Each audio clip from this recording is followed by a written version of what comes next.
demotivated and they will leave. Other students came up with teaching and learning. For them, that the teaching in the classroom is effective, makes them to stay. And the teaching, what does it include? It includes you as a lecturer to find out the learning styles of your students. How does your student learn? How can you identify how people learn? And we can only do that also by doing what they call diagnostic testing. You test them, diagnose how they learn, give them a test to know exactly what they're good at. And learning also includes supervision. If you are in a classroom, you're teaching a student after the lecture or within the lecture, engage them in activities. If you engage the students in certain activities, you cannot automatically identify whether that person is responding to that lesson or not. And also make the lesson interesting. Use variety of teaching methods. Variety of teaching methods, you use your OHP, use the blackboard, you involve the students, involve them, get them to come and do activities and also to present. You let them work in groups to share ideas. Give them discussions, let them debate. It helps to motivate students. And do not ignore them. Some students felt that because they are ignored, some teachers spend more time with other students than others. You should spread your services to everybody. You should include everybody in your learning and your teaching methods. You should not isolate any student, because the moment a student is isolated, regardless of anything, they feel demotivated and they will not continue to aspire for success. Teaching is essential. And teaching is just not coming and talking to students. No, teaching is a lot. It involves a lot of strategies. As I said, discussions, using puzzles, using educational activities such as games, because some people use games to learn, and also group presentations, giving them essays, giving them reports. Variety of activities to happen in the classroom helps students to learn. Also, in terms of motivation, students felt that if they are supported, if they are given a little extra help, some students are very slow. They can't learn effectively because they are not able to grasp the lessons straight away. Now, if you give them extra support, teachers might say, oh, where do we get all the time to support, to give extra support? Of course you can, because that's what we have agreed to do. As lecturers, as teachers, we have decided that our career will be developing others, developing them, giving them the right skills to aspire in life. If that is our aim, why should we not spend time with the student? Why should we not give extra support to those who need it? Why should we not prepare lessons and also making it interesting for the students to learn? So, support in your teaching helps students to be motivated and be retained. Teaching environment is another one. In the teaching environment we are, the resources is part of it.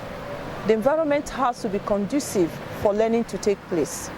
And conducive environment means we have good accommodation, we have good classroom, we have all the facilities that we require as lecturers to deliver an effective lesson for students to learn effectively. We need things like the board, the smart board has to be there to be able to show students what it is we're doing. We have to make sure that the health and safety the room is conducive, is warm, is fit for the purpose as teachers. And also, we need to include in our teaching activities. We need to send students out to go to, other institutions to learn. We need to involve them in other activities that is taking place within the learning environment. We also need to send them on trips, send them on educational visits. Let them visit other areas of the world to see what happens there. Let me use the Nigerian environment as an example.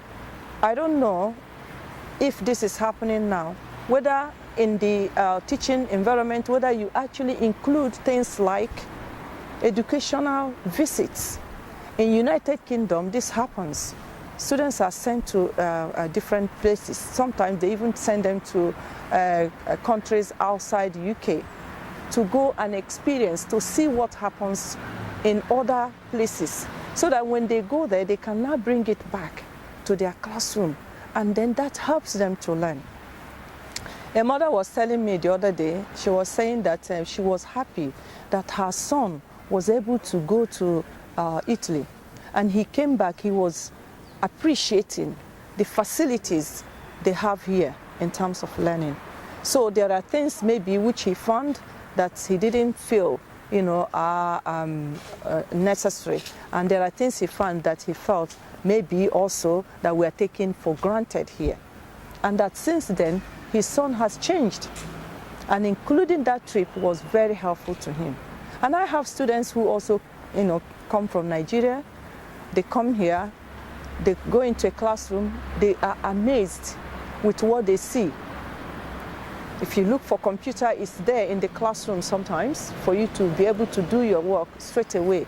Sometimes you're teaching, you put them straight away on the computer to be able to retrieve what it is you want them to find. And that is effective in teaching and learning. You cannot be talking in the classroom all the time, telling students what they have not seen. How will they relate to it? Also, we as lecturers, as teachers, we also need to, in terms of support, to identify that people learn, you know, at a, you know, different pace. Some people learn slowly, some people learn fast. So what can we do to help those who are slow in their learning? Can we give them some tasks that they can easily handle? Are we going to be comparing them with others who are fast in their learning? Is there anything we can do to support them? How about students who lack confidence in their learning? How can we help them to build and motivate them to have the confidence they require in their learning?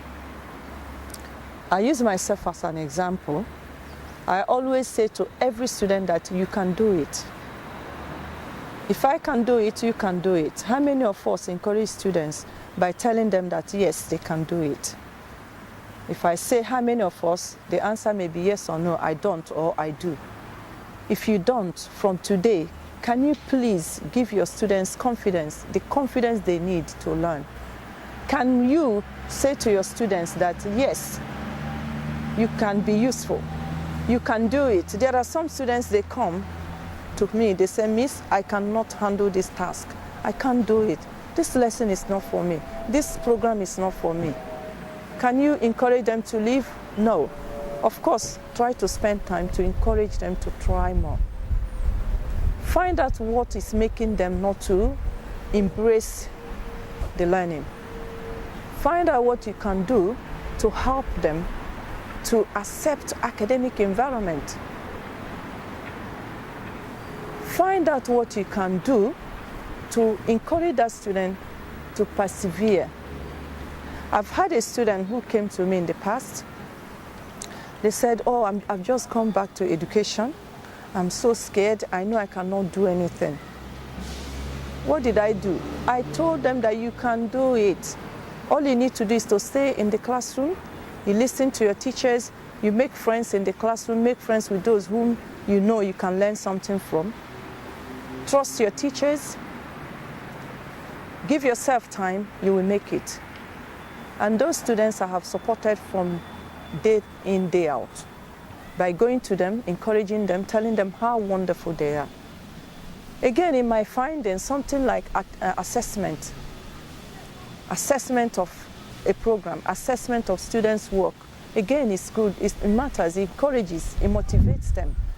If the feedback in assessment is good, of course a student will be excited to stay.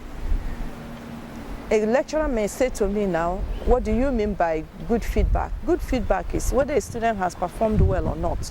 Encourage them, give them positive feedback. Say to them, yes, you have done well, however, you can do better.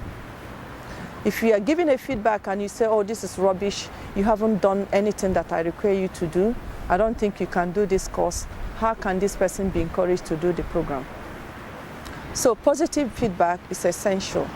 And also, if a student has performed very well, as lecturers, even if you don't like the student, even if they don't fit in, please give them what they deserve. Because if a student has done good work, they should have good grades for it.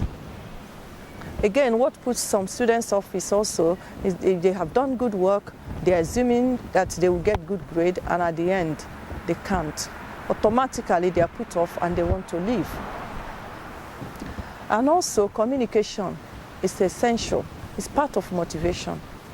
You need to communicate effectively to students. Students need to know where they have to find information. They need to know where to get their books from the library, where to search for their resources. They need to know what is happening in the institution and the program they are in. Some students come in during the induction, they wander around, they don't know what to do. They don't know whom to go for, to seek for information. They don't know where to go. Some places like Nigeria, for example, some students can't even get handouts free. They have to buy their handouts. Why should a student come to institution and buy a handout? Why should a student be seeking for the resources that they require to learn? Why are we there? Why are we specialists? So we need to make those things available for students to access and use for their learning. And it can be motivating to them. Because for you to achieve in academic environment, motivation has to be there. You need to be motivated. You need to be given those supports that you require to learn. Also, in learning, we need to be appreciated. Learning is not just about teachers. Support is not just from the teachers, it's also from the